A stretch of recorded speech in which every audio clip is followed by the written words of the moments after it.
धरती की सतह पर बनी जटिल आकृतियां। ऐसी करीब 800 रेखाएं बनी हैं। सवाल ये उठता है, ये बनी क्यों थी? जानवरों और अजीबोगरीब जीवों की विशालकाय तस्वीरें जो दिखती हैं सिर्फ आसमान से। नाज़का लाइंस के पीछे एक बड़ा रहस्य छुपा है कि ये किसने और क्यों बनाया है। अनोखी लंबी खोपड़ियां जो दुनिया भर में पाई जाती हैं। बहुत ही अजीब तरह की खोपड़ियां पाई गई हैं और देखने से ये पता नहीं चलता कि ये नेचुरल हैं या उन्हें किसी तरह से ऐसा बनाया गया है। क्या नाज़का की ये रहस्यमयी रेखाएं सिर्फ काल्पनिक आकृतियां थी जिन्हें प्राचीन इंसान ने बनाया था, या फिर ये इस बात के सबूत हैं कि एलियंस प्राचीन काल में पृथ्वी पर आए थे? मुझे पूरा यकीन है कई सदियों पहले एलियंस हर तरह की एनर्जी के लिए रॉ मटेरियल्स की तलाश कर रहे थे और उन्हें मिला नाज़का। दुनिया भर में फैले लाखों लोग मानते हैं कि हमारे ग्रह पर एलियंस आते थे। क्या हो अगर ये सच हो? क्या सचमुच एंशिएंट एलियंस ने हमारे इतिहास को बेहतर दिशा दी थी?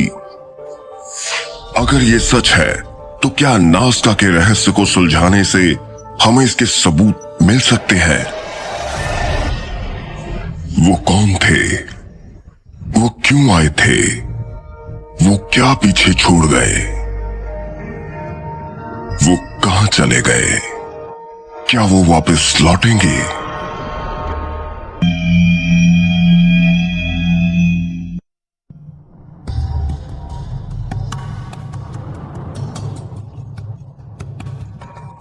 दक्षिणी पेरू 1927। आर्कियोलॉजिस्ट टोरिबो महिया सेस्पे को नाज़का रेगिस्तान की छोटी पहाड़ियों में हाइकिंग के दौरान जमीन पर तराशी प्राचीन सड़कों का एक विशाल जाल जैसा दिखाई दिया। कुछ सालों बाद जब इस इलाके के ऊपर से जहाजों की आवाजाही बढ़ी तो आसपास के इलाकों में करीब 100 ऐसे डिजाइन्स देखे गए। इन्हें जियोग्लिफ्स कहते हैं। इन ड्राइंग्स में जानवर, फूल और यहाँ तक कि इंसानों से मिलते जुलते जीव भी शामिल है। करीब 518 स्क्वायर किलोमीटर के इलाके में फैली इन लाइंस और फिगर्स को मिलाकर नाज़का लाइंस का नाम दिया गया है। नाज़का लाइंस में आप कह सकते हैं कि जमीन पर बने कई विशालकाय चित्र और आकृतियां शामिल है। इसमें हर तरह के आकार हैं, ज्योमेट्रिकल सिंबल्स, लाइंस, जानवर, मछली, पक्षी भी। चौंकाने वाली बात यह है कि ये बहुत ही बड़े पैमाने पर बने हैं और इन्हें सिर्फ आसमान से ही देख सकते हैं। ऐसी करीब 800 रेखाएं बनी हैं। 70 से ऊपर जानवर और 150 से ज्यादा जियोमेट्रिकल शेप्स हैं। जमीन पर अलग अलग फिगरीन्स के ग्लिप्स बने हुए हैं। ऐसी लाइंस हैं जो पूरे रेगिस्तान में फैली हुई हैं और रनवे जैसी लगती हैं, और कोई कोई मैथमेटिकल डायग्राम्स लगते हैं जो हजारों साल पहले बने हैं, जो अपने आप में सवाल पैदा करते हैं कि ये क्यों बने होंगे। इन्हें देखकर ऐसे कई सवाल उठते हैं जिनका अब तक कोई जवाब नहीं मिला, और हो सकता है कि इसका जवाब कभी ना मिले। सबसे बड़ी आकृति करीब 300 मीटर की है। दूसरे शब्दों में 3 फुटबॉल फील्ड के बराबर। और सबसे लंबी लाइन करीब 14.5 किलोमीटर लंबी है। कुछ प्रमुख आर्कियोलॉजिस्ट के मुताबिक ये रहस्यमय अर्थ ड्राइंग्स नाज़का ने बनाई थी। वो प्राचीन लोग जो इस इलाके में पहली सदी से लेकर 8वीं सदी तक फले फूले। ये लाइंस इस रेगिस्तानी सतह से लाल रंग के आयरन ऑक्साइड पत्थरों को बड़ी होशियारी से हटाकर बनाई गई है। सतह से पत्थर हटने के बाद नीचे की काफी ज्यादा छूने वाली जमीन सख्त होकर कटाव होने से बची रही। नाज़का की जमीन अलग अलग रंगों की परतों से बनी है। हल्के रंग की मिट्टी और पत्थर की धारियां, काले रंग की मिट्टी और पत्थर की धारियां। देखने में तो ये बहुत सिंपल लगता है, लेकिन जमीन से काले रंग की सतह को हटाकर पूरे इलाके में अंदर से निकली सफेद रेखाओं से ये आकृतियां बनी हैं, मानो किसी कैनवस पर तस्वीरें उतारी गई हों। आप देखिए, हजारों सालों से ये ऐसे ही बरकरार हैं। इनका इतने सालों तक ऐसे ही बने रहना इसलिए मुमकिन हो पाया क्योंकि ये रेगिस्तानी इलाका है। अगर आप नाज़का रेगिस्तान जैसे वातावरण में आज भी कोई जियोग्लिफ बनाएंगे तो वो हजारों सालों तक रहेगा। यहाँ बरसात कम होती है, हवाएं ज्यादा नहीं चलती, आप यहाँ कुछ भी बनाइए वो सदियों तक रहेगा। पर नाज़का लोगों को धरती पर ऐसी विशालकाय और अजीबोगरीब ड्राइंग्स बनाने की जरूरत आखिर क्यों महसूस हुई, और वो इसके जरिए क्या हासिल करना चाहते थे, और इन ड्राइंग्स को ऐसा क्यों बनाया कि ये सिर्फ आसमान से ही देखी और सराही जा सकें उस दौर में जब एयरक्राफ्ट भी नहीं आप थे। इन्हें तभी अच्छे से देख सकते हैं जब आप ऊपर आसमान में हो। ऐसा माना जाता है कि जो भी नाज़का प्लेटो में रहते थे वो एक तरह से गुब्बारे की उड़ान भर सकते थे ताकि वो आसमान से जमीन पर बनाई इन आकृतियों का आनंद ले सकें। अगर नाज़का के लोगों के पास उड़ान भरने के लिए गुब्बारा होता तो स्पेनिश इतिहासकारों ने इसका जिक्र जरूर किया होता, पर इस बात का कहीं भी जिक्र नहीं है कि नाज़कन्स के पास हॉट एयर बलून्स थे। होते तो वो जरूर लिखते, पर उन्होंने नहीं लिखा। इसका मतलब ऐसा कुछ था ही नहीं। इससे यही साबित होता है कि जरूर और कोई एडवांस्ड एलियन टेक्नोलॉजी रही होगी, और इन नाज़का लाइंस की खासियत यही सामने आती है। ये देखने में तो आपको बहुत ही आसान लगती हैं, जिन्हें सिर्फ ऊपरी सतह को हटाकर बनाया गया है, पर इन फिगर्स का आकार इतना बेमिसाल है कि ये काम अपने आप में काबिले तारीफ लगता है। नाज़का में कई लाइंस ऐसी हैं जो कई किलोमीटर तक रेगिस्तान के बीचों बीच गई हैं, वो भी बिल्कुल सीधी। इनमें बहुत से ट्रेपेजॉइड्स, स्पाइरल्स और ग्लिप्स बने हैं जो इतने बड़े हैं कि सर्वे करने वालों को आसमान से भी एक सही पोजीशन से उन्हें समझना पड़ा। नाज़का लाइंस में इन्हीं बारीकियों को बनाने के लिए किसी तरह के एलियंस या दूसरी दुनिया के जीवों की मदद ली गई होगी।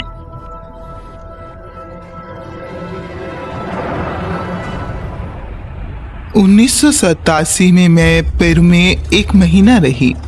मैं एक पायलट के साथ नाज़का के ऊपर भी गई। पायलट ने जो मुझे पहला पैटर्न दिखाया वो था करीब 9.5 किलोमीटर लंबा ट्रायंगल, और इस ट्रायंगल के लेजर सर्वेस भी कराए गए जो एकदम सटीक बैठे, और देखने से लगता है कि इस ट्रायंगल के पूरे क्षेत्र को करीब 24 इंच नीचे दबाया गया है। भला कोई भी नाज़का के इस रेगिस्तान में करीब 9.5 किलोमीटर लंबे परफेक्ट ट्रायंगल को जमीन में कैसे धंसा सकता है? आखिर ये काम किस टेक्नोलॉजी का था? यकीनन ये काम प्राचीन लोगों का नहीं था। प्राचीन नाज़का लोगों ने आसमान में उड़ पाने की काबिलियत और एडवांस टूल्स की मदद के बिना ये विशाल जियोग्लिफ आखिर कैसे बनाए होंगे? एंशिएंट एस्ट्रोनॉट थेरिस्ट के अनुसार ये रहस्यमय लाइंस किसी दूसरी दुनिया के जीवों की मदद से बनाई गई हैं। क्योंकि ये डिजाइन सिर्फ और सिर्फ ऊपर आसमान से ही दिखाई देते हैं, ये इस बात पर जोर डालता है कहीं ना कहीं ये लाइंस आसमान से आए देवताओं के लिए रास्ता दिखाने का काम करती थी। तो सवाल ये उठता है कि क्या ये इसलिए बनाई गई थी ताकि जब आसमान से एलियन जमीन पर उड़कर आए तो उन्हें रास्तों का पता रहे। चलिए ये मानते हैं कि एलियंस उस जमाने में जमीन पर मानव रहित यान भेजते थे, जैसे एक रोवर जो हमने मार्स पर भेजा है जिसका काम था सैंपल्स इकट्ठा करना, और वो उस रेगिस्तान में घूमता होगा और अपने पीछे ऐसे निशान छोड़ता गया, और वहां के लोगों ने ये देखा होगा और उन्होंने आपस में कहा होगा, अरे वाह, लगता है हमारे यहाँ देवता आए हैं। पर असल में ऐसा कुछ भी नहीं हुआ था। हो सकता है उन देवताओं ने जमीन पर रहने वालों को ऐसा बनाने के लिए कहा हो सकता है उन्होंने इसे बनाने के गुण भी सिखाए हो। देखने वाली बात यह है यहाँ कई ज्योमेट्रिक लाइंस भी है, तो क्या ये सब ऊपर से आए जीवों ने सिखाया होगा उन कम अक्ल जीवों को जो यहाँ पृथ्वी पर रहते थे आज 1500 साल बाद भी हम सवाल पूछ रहे हैं, पर सच तो ये है आज भी लोग उतने ही आश्चर्यचकित हैं और इससे न जाने कितने ही मत जोड़े जाते हैं। तो क्या वाकई ये नाज़का लाइंस किसी दूसरी दुनिया से पृथ्वी पर आने वाले जीवों के लिए रास्ता दिखाने के संकेत थे, या फिर इन्हें हजारों लाखों साल पहले एलियंस से हुई मुलाकात की यादगार के तौर पर बनाया गया था? आधुनिक युग के इतिहासकार और मानव विज्ञानियों का मानना है कि नाज़का लोग इनका सभ्यता के कई पूर्वजों में से एक थे। प्री कोलंबियन अमेरिका में इनका ही सबसे बड़ी सभ्यता थी। 13वीं सदी में दक्षिण अमेरिका के एंडीज पर्वतों के इलाके में इनका सभ्यता फली फूली। प्राचीन सभ्यताओं के मुताबिक रहस्यमयी इनकैन क्रिएटर गॉड विराकोचा ने ही अतीत में नाज़का लाइंस और ग्लिप्स बनाए थे। कहा गया है कि इन्हें खुद विराकोचा ने ही बनाया है, जो एंडीज के महान शिक्षक देवता थे। ये कहां से आए थे इसका अब तक किसी को पता नहीं। हो सकता है वो सुमेरिया से आए हों, हो सकता है वो कहीं ना कहीं अनुनाकी से जुड़े हों, कोई इसके बारे में नहीं जानता। पर इन महान देवताओं की वही कहानियां, वही चर्चे हमें पूरी दुनिया में सुनने को मिलते हैं, खासकर अमेरिका में। साथ ही इन्हें क्रिएशन माइथोलॉजी से भी जोड़ा जाता है और यहाँ बनी हुई इनकी कुछ आकृतियों को खुद देवता माना गया है, या कहिए उस क्रिएशन माइथोलॉजी से जोड़ा जाता है जिसमें यहाँ रहने वाले लोग और जिन्होंने ये जियोग्लिफ्स बनाए हैं वो अस्तित्व में आए। ये वो मैसेजेस थे जिन्हें ऊपर आसमान में रहने वालों के लिए लिखा गया था, जिनका मतलब था कि हम अभी भी उन्हीं नियमों से चल रहे हैं जो देवताओं ने बनाए थे। वो आसमान से धरती के लोगों को सभ्यता के बारे में बताने और उसे आगे बढ़ाने के गुण सिखाने आए थे। जैसा कि प्राचीन कथाओं में लिखा गया है, क्या वाकई नाज़का की लाइंस और ग्लिप इनका देवता विराकोचा नहीं बनाए थे? अगर हाँ, तो जमीन पर ऐसे अजीब और विशालकाय जियोग्लिप्स बनाने की वजह क्या हो सकती है? शायद इसका जवाब नाज़का की सबसे रहस्यमय फिगर की बारीकी से जांच करने पर मिल सकता है, जिसे एल एस्ट्रोनॉटो के नाम से जाना जाता है।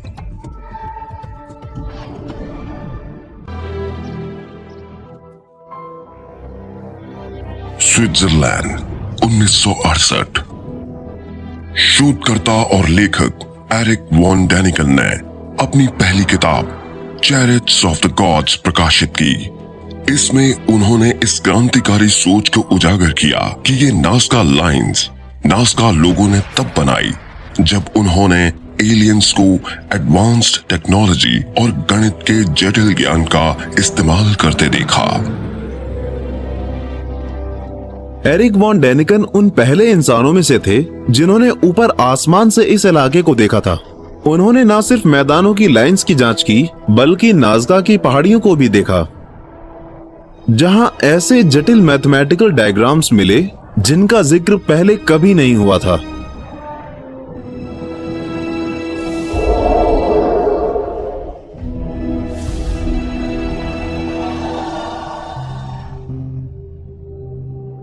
जब आप इस रेगिस्तान से उड़ते हैं तो आपको लंबी लंबी लाइंस दिखाई देती हैं और आसमान से देखने पर ऐसी लगती हैं मानो ये कोई हवाई पट्टी हो। ये कहीं भी खत्म हो जाती हैं और कहीं से भी शुरू हो जाती हैं और कहीं कहीं तो एक दूसरे को काटती भी हैं।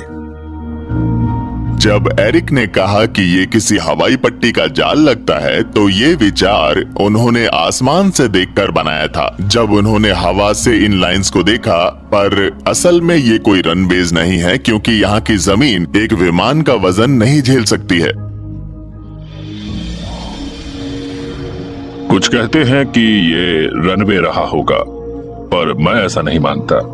मैं खुद 6 सालों तक एयरफोर्स में रहा हूँ और हमारे किसी भी एयरक्राफ्ट में इस तरह के रनवे पर लैंडिंग करने की क्षमता नहीं थी।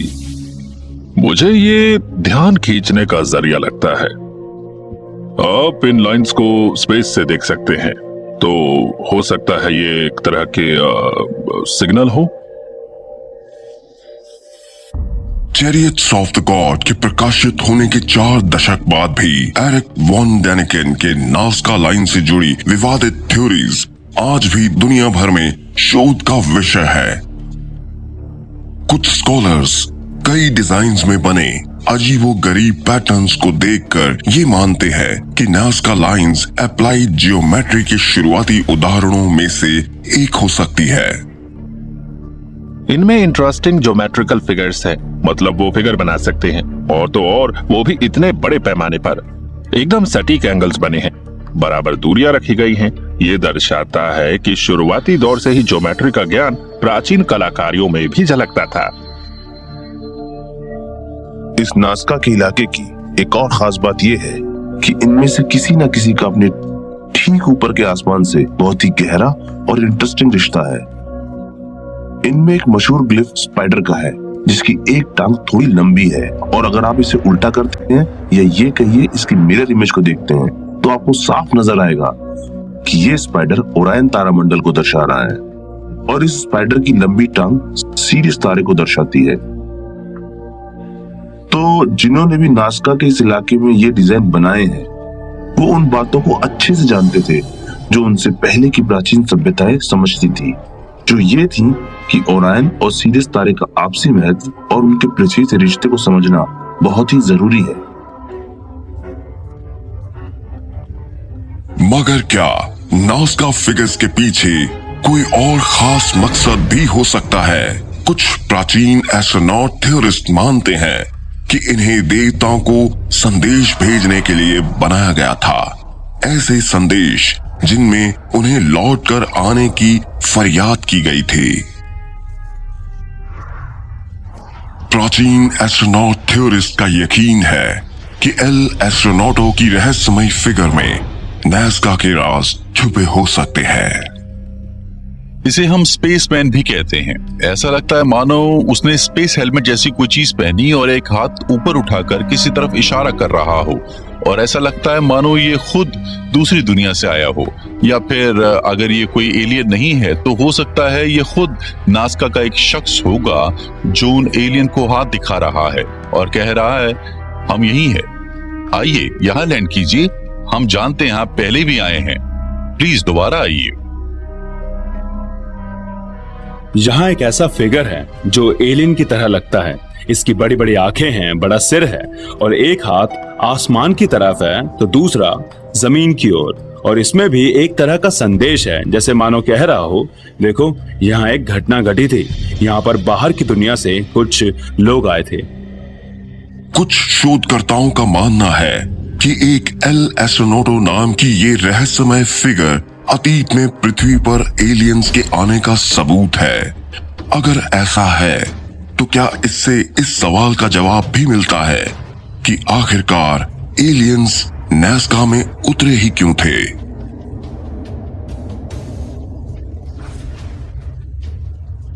हमने यूनिवर्सिटी ऑफ ड्रेसडेन से साइंटिस्ट को नाज़का भेजा। उन्होंने वहां का मैग्नेटिक फील्ड नापा और उन्हें कुछ लाइंस के नीचे मैग्नेटिक फील्ड में बदलाव भी नजर आया। साथ ही हमने लाइंस पर और उसके पास की जमीन पर इलेक्ट्रिसिटी कंडक्शन को भी मेजर किया, और हम ये देखकर हैरान रह गए कि लाइंस पर हमें 8000 गुना ज्यादा इलेक्ट्रिसिटी कंडक्शन मिला। इतना ही नहीं, ये भी पता चला कि इनमें से एक लाइन के 8 फुट नीचे मैग्नेटिक फील्ड वाकई बदलता है। तो इससे ये निष्कर्ष निकलता है कि जमीन में कुछ तो है, पर हमें नहीं पता कि क्या है।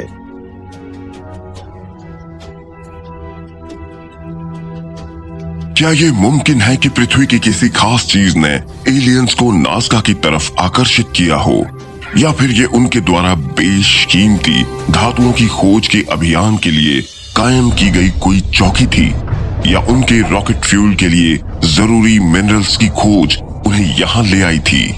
ऐसा कहा जाता है कि अगर एलियंस को धरती पर आना हो तो उनकी लैंडिंग के लिए नाज़का सबसे उपयुक्त जगह है। नाइट्रेट्स और दूसरी जरूरी चीजें जो आज के जमाने में प्रोपल्जन में इस्तेमाल होती हैं, यहाँ भारी मात्रा में मिलती हैं। हो सकता है कि एलियंस जानते हो कि ये जगह उनके लिए ऊर्जा का बेहतरीन स्रोत है, और फिर प्राचीन इंसान ने ऐसी आकृतियाँ बनाई, ऐसी हवाई पट्टियाँ बनाई कि उन्हें दोबारा बुलाया जा सके।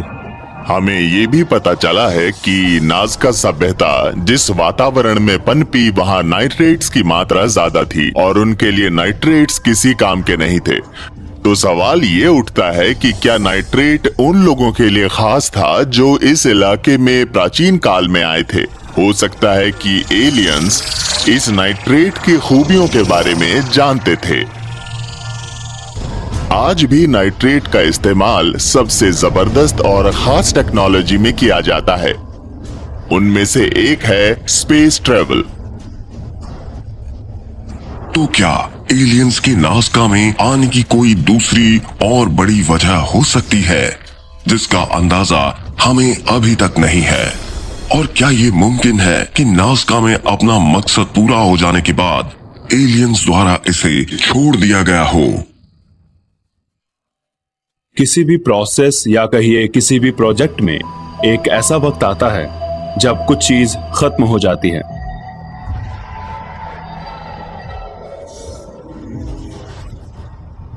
और इसीलिए यहां उन एलियंस का आना बंद हो गया, क्योंकि वो फिर किसी और जगह की खोज में चले गए। तो अब वो एलियंस नाज़का क्यों आएंगे? नाज़का की कुछ लाइंस सीधी एंडिस से गुजर रही हैं और ये लाइंस सुदूर पूर्व की तरफ इशारा करती हैं। पर अगर नाज़का किसी जमाने में एलियंस द्वारा इस्तेमाल की गई प्राचीन खदान थी, तो क्या पृथ्वी पर कहीं और भी ऐसी साइट्स मौजूद हो सकती हैं? प्राचीन एस्ट्रोनॉट थ्योरिस्ट के मुताबिक ये मौजूद है सैकड़ों किलोमीटर दूर एक दूसरी खोई हुई सभ्यता के खंडरों में।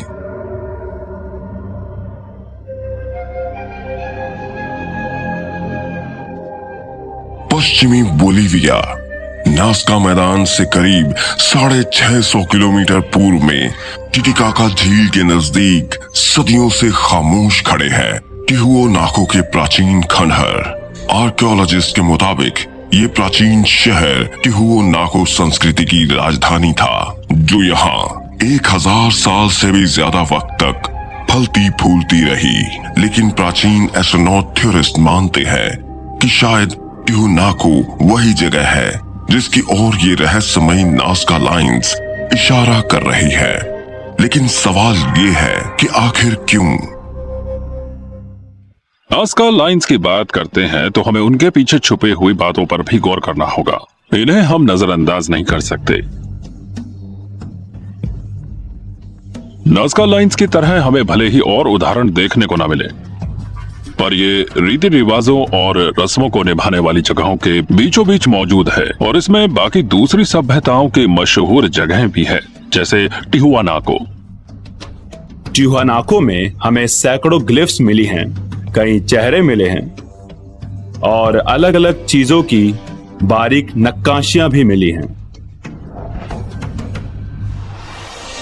प्राचीन कथाओं के अनुसार टिहुआनाको को नाज़का से जुड़े इनका देवता विराकोचा के आदेश पर आसमान से आए लोगों के सम्मान में बनवाया गया था। तो क्या ये आसमानी लोग वही एलियंस थे जिन्होंने हजारों साल पहले नाज़का लाइंस को बनाने में मदद की थी? प्राचीन एंशिएंट एस्ट्रोनॉट थ्योरिस्ट इस सवाल या निशान पर हाँ की मोहर लगाते हैं। एक सोच के मुताबिक नाज़का पेरू के तट पर बने एक पड़ाव की तरह है।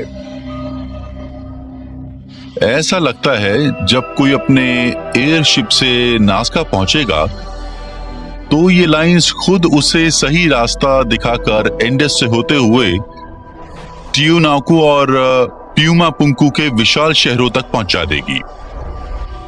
लेकिन क्या टिहुआनाको में एलियंस की मौजूदगी के कोई और सबूत भी मौजूद है? वो सबूत जो हमें प्राचीन काल में नाज़का आने वाले एंशिएंट एलियंस के असली मंसूबों से वाकिफ करवा सके। पेरू के दक्षिणी हिस्से पर फैली नाज़का संस्कृति और भीतरी हिस्से में मौजूद संस्कृतियां जैसे टिहुआनाको की एंडियन संस्कृतियां, पुमापुंकू और कुस्को में कई समानताएं हैं। इस पूरे इलाके में उन्हें ऐसे लंबे सिरों वाली खोपड़ियों के सबूत मिले हैं और ये किसी एक इलाके में नहीं, अलग अलग जगहों पर मिले हैं। ऐसा लगता है जैसे ये इस जगह को बसाने वाले लोगों की खोपड़ियां हैं। इस इलाके में मौजूद अरेको कब्रिस्तान में ये लंबे सिर वाली खोपड़ियां मिली हैं। ये खोपड़ियां आकार में इंसानी खोपड़ी से 25% ज्यादा बड़ी हैं। सवाल ये है कि ये आई कहां से?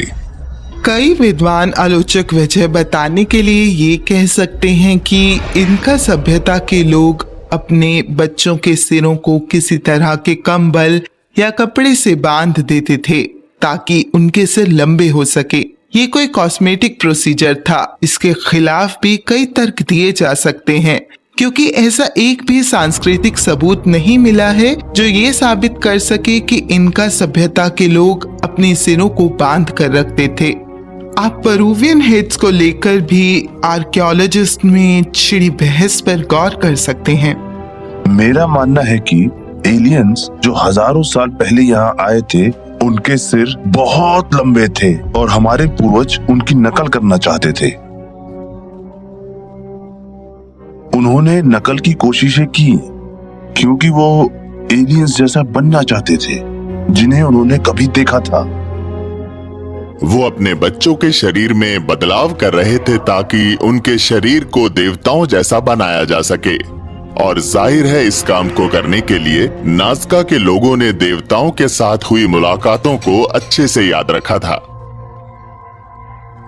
लेकिन अगर सिरों को बांधने से उनके लंबे होने का कोई सबूत मौजूद नहीं है, या अगर इसकी कोई इंसानी वजह नहीं है, तो इनकी और क्या वजह हो सकती है? क्या इसकी वजह इस दुनिया से दूर कहीं सितारों में मौजूद है? शायद ये इंसान और एलियन के मिलन से बनी किसी मिली जुली नस्ल के प्रमाण है। ऐसी प्रजाति जो न सिर्फ पश्चिमी पेरू में बल्कि प्राचीन मिस्र में भी बसती थी।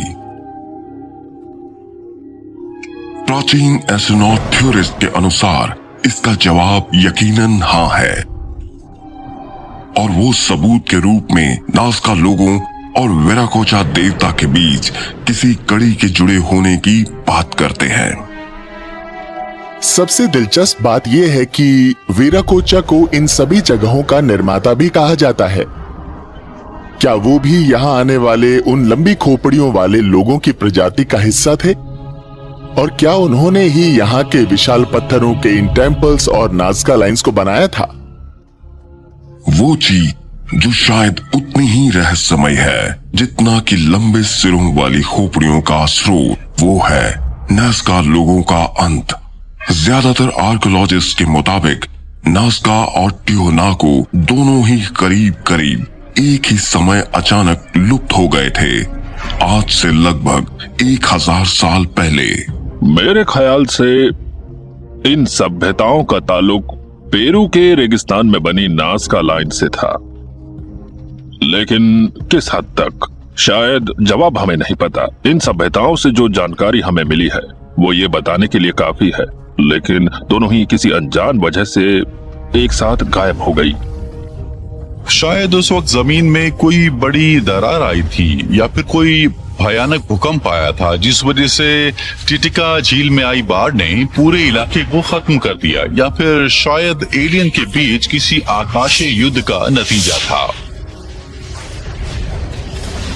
लेकिन कभी माइनिंग सेंटर रह चुकी इस इलाके की ये राजधानी तबाह हो गई और फिर कभी नहीं बसी, और नाज़का एक ऐसा पिछड़ा इलाका बनकर रह गया जहां फिर कभी कोई चहल पहल नहीं हुई। और शायद इसी दौरान ये सारी लाइंस और आकृतियां बनाई गई थी ताकि एलियंस का ध्यान इनकी ओर खींचा जा सके। क्या नाज़का के आसपास की जगहों से मिली लंबे सिरों वाली ये खोपड़ियां हजारों साल पहले एलियंस के यहां आने का सबूत पेश करती हैं? अगर ये सच है तो क्या ये मुमकिन है कि दूसरी दुनिया के जीव यहाँ बेशकीमती धातुओं की खुदाई के लिए आए थे और बाद में रहस्यमय ढंग से बेशकीमती खनिजों के ये स्रोत नष्ट हो गए? शायद इस सवाल के जवाब की तलाश हमें पूरी दुनिया में मौजूद रहस्यमय टीलों और क्रॉप सर्कल्स में करनी चाहिए।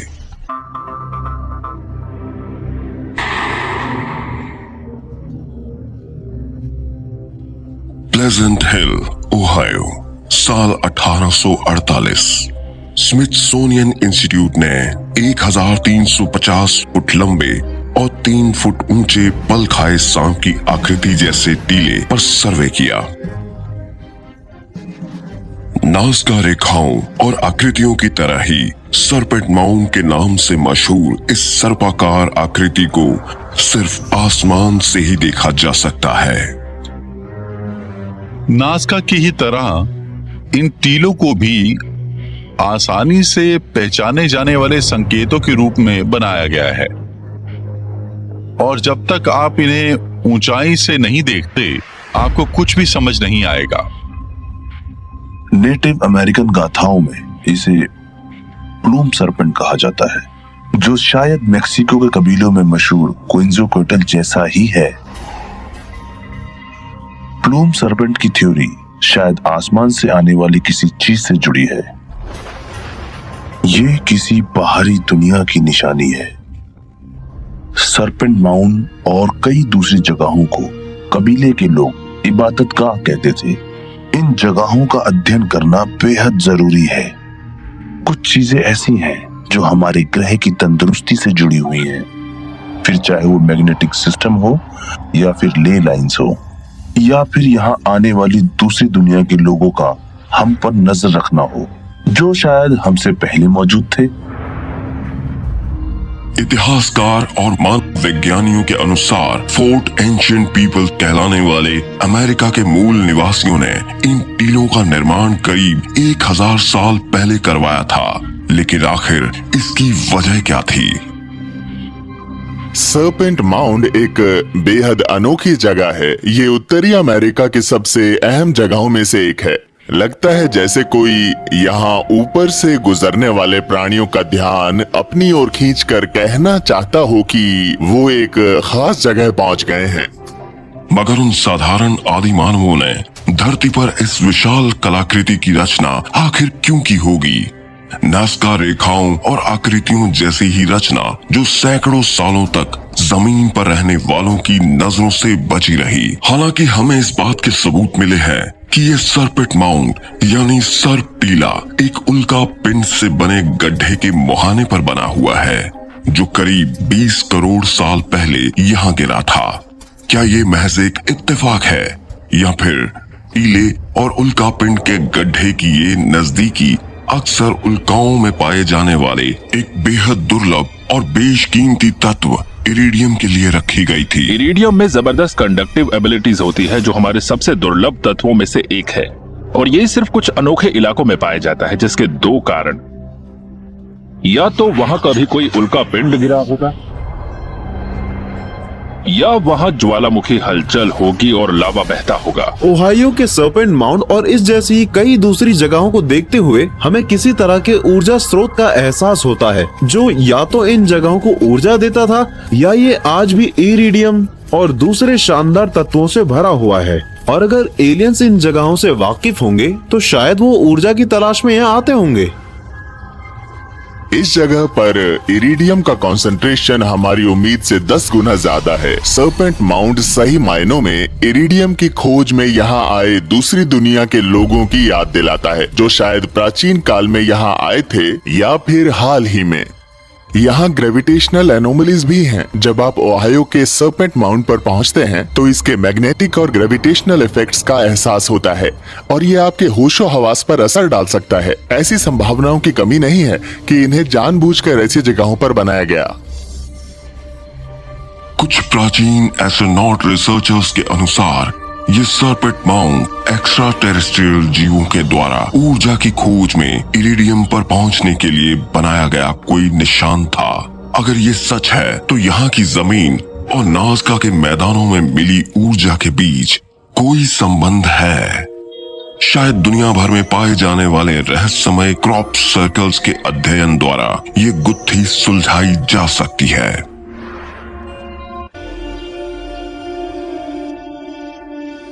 विल्टशर, इंग्लैंड, साल 1978। यह लंदन से करीब 145 किलोमीटर पश्चिम में मौजूद है। ये शांत देहाती इलाका जहां रातों रात गेहूं और मक्का के खेत में क्रॉप सर्कल्स उभर आए थे। नास्का में मिले जियोग्लिप्स की तरह इन जियोमेट्रिक शेप्स के डिजाइन को भी सिर्फ आसमान से ही देखा जा सकता है। माना जाता है कि खेतों पर कोई किसी किस्म की एनर्जी बॉल मंडरा रही थी और फिर अचानक ही क्रॉप सर्कल्स के रूप में ये पेचीदा डायग्राम बन गए। हम ये सोचने पर मजबूर हो जाते हैं कि अगर नाज़का में एलियंस के मौजूद होने के निशान हैं, तो मुमकिन है कि आज भी वो इन सर्कल्स के जरिए हमें संदेश दे रहे हों। प्राचीन आकृतियों और आधुनिक क्रॉप सर्कल्स के बीच कोई तो रिश्ता है, और ये उन्हीं लोगों की सौगात है जिन्हें हम दूसरी दुनिया के जीव कहते हैं, और ये उनकी हायर टेक्नोलॉजी का सबूत है। भले ही कई प्रमुख वैज्ञानिक अभी भी ये स्वीकार नहीं करते कि क्रॉप सर्कल्स और एलियंस के बीच कोई संबंध है, लेकिन प्राचीन एस्ट्रोनॉट थ्योरिस्ट को यकीन है कि इस मामले में सच्चाई हमारी उम्मीद से भी कहीं ज्यादा विचित्र हो सकती है।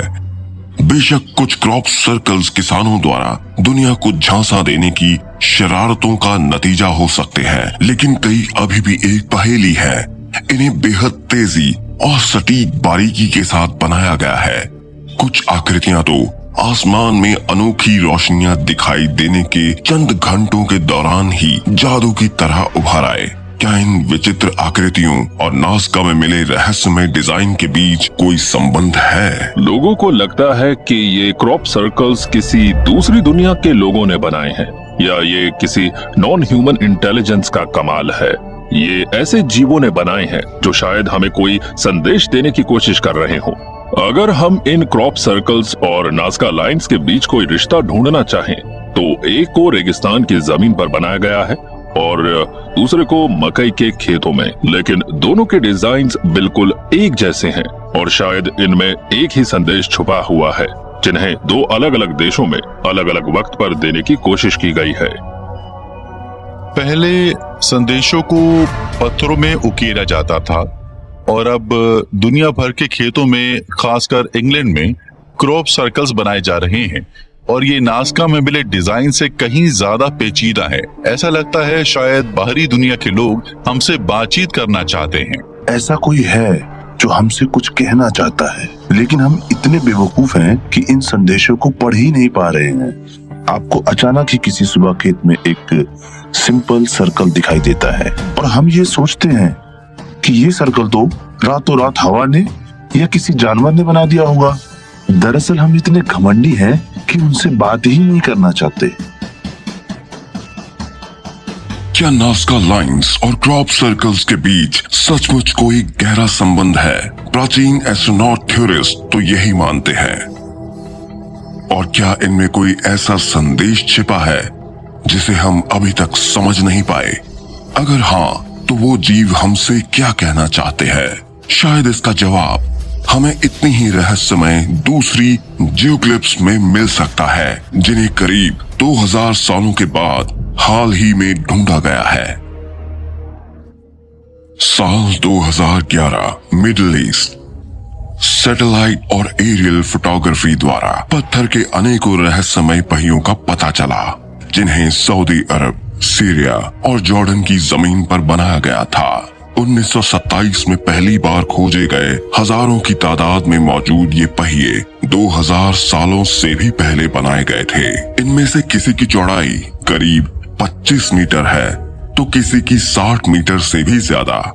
प्राचीन एस्ट्रोनॉट थ्योरिस्ट के अनुसार ये डिजाइन दुनिया भर में पाई गई अन्य रहस्यमय आकृतियों से मिलते जुलते हैं।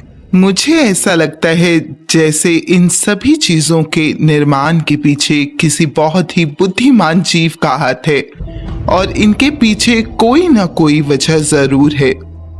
किसी ने औजारों की मदद से इन शानदार सर्कल्स को बनाया है, और यही चीज यहाँ से मीलों दूर पेरू में भी दिखाई देती है।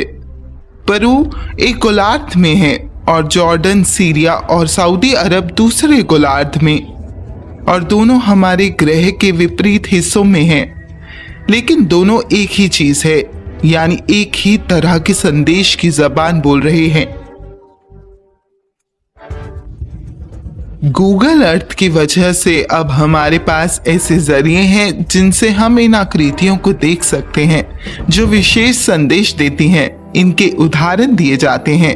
मेरे ख्याल से हम अभी अपने सबक के पहले पन्ने पर हैं, जिसमें हमने इन आकृतियों और ढांचों को सिर्फ आसमान में देखा है। अभी बहुत कुछ बाकी है। सिर्फ नाज़का में ही प्राचीन मानव ने स्वर्ग से संपर्क करने की कोशिश नहीं की है, बल्कि पूरी दुनिया में हमें ऐसे नए नए स्मारक और ऐसी आकृतियां मिल रही हैं जो कि सवाल उठाती है कि क्या ये सभी स्थान भौगोलिक दृष्टि से एक दूसरे से जुड़े हुए हैं, जिनकी मदद से किसी जमाने में एलियंस यहाँ आते थे। नाज़का और दुनिया के दूसरे हिस्सों में मिली इन अनोखी रचनाओं और आकृतियों के पीछे क्या मकसद है? क्या प्राचीन अंतरिक्ष यात्री इन्हें दिशा सूचकों की तरह इस्तेमाल करते थे, या फिर इनमें इंसानों के लिए वाकई कोई गहरा संदेश छिपा है? साल 1972 में कॉस्मोलॉजिस्ट कार्ल सेगन ने ये वक्तव्य दिया कि अगर ब्रह्मांड में कहीं एलियन इंटेलिजेंस मौजूद है तो उसे सिर्फ गणित की भाषा के जरिए ही संपर्क किया जा सकता है। अगर आप इसे संपर्क के नजरिए से देखते हैं, जैसा कि कार्ल सेगन ने भी कहा था कि हमें इस नए नजरिए से चीजों को नए सिरे से देखने की जरूरत है। एक सर्कल तो बस एक सर्कल है और ये ज्योमेट्री एक यूनिवर्सल फीचर को दर्शाता है। आप ब्रह्मांड में कहीं भी चले जाइए, ये बदलने वाला नहीं है। क्या ये मुमकिन है कि दूसरी दुनिया के जीव बेसिक मैथमेटिक्स और ज्योमेट्री के जरिए हमसे संपर्क साधने की कोशिश कर रहे हैं? इसके सबूत नाज़का और दुनिया के दूसरे हिस्सों में बनी आकृतियों के रूप में हमारी नजरों के सामने है। क्या एलियंस इंसानों को लगातार सैकड़ों बल्कि हजारों सालों से संदेश भेजते आ रहे हैं? वो संदेश जिन्हें हम इंसान अपनी बुद्धिमत्ता की हद से बाहर होने के कारण समझ नहीं पा रहे। सोचिए कि आप दूसरी दुनिया से इंसानों को रूबरू करवाना चाहते हैं।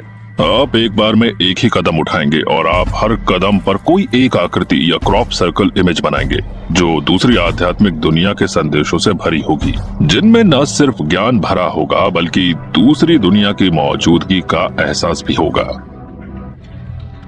नाज़का सभ्यता में एक चीज हमें साफ तौर पर दिखाई देती है कि वो कुछ ऐसा बना रहे थे जो सदियों तक टिका रहेगा। सैकड़ों सालों बाद वो आज भी मौजूद हैं। और शायद हमें अजीब लगे कि वो इनके जरिए अपने देवताओं से कहना चाहते थे कि प्लीज हमारी दुनिया में वापस आ जाइए। आज निर्माण के हजारों साल बाद नाज़का लाइंस प्राचीन एलियन थ्योरी के लिए एक बिलबोर्ड बन गई है। माना जाता है कि वाकई देवता इसी जमीन पर उतरे थे। तो हो सकता है वक्त, जगह और सभ्यताओं के बदलने के साथ नाज़का लाइंस का मूल संदेश वही रहे, भले ही उसका तरीका एक दूसरे से अलग हो सकता है। जब आप नाज़का के कुछ ग्लिप्स पे नजर डालते हैं तो वो आपको आम चीजों जैसी ही नजर आती है, जैसे जानवर, कोई फिगर या कोई ऐसी ही दूसरी चीजें। पर वही कुछ दूसरे फिगर्स और लाइंस हैं जो जबरदस्त तरीके से कॉम्प्लिकेटेड और मैथमेटिकल हैं और वो सीधे तौर पर एनर्जी लाइंस को फॉलो कर रही हैं। तो कहीं न कहीं इन लाइंस और इन फिगर्स का कोई गहरा मतलब है कि ये कहाँ जा रही हैं और ये एक दूसरे को क्यों काटती हैं, जिसका पता हम नहीं लगा पाते।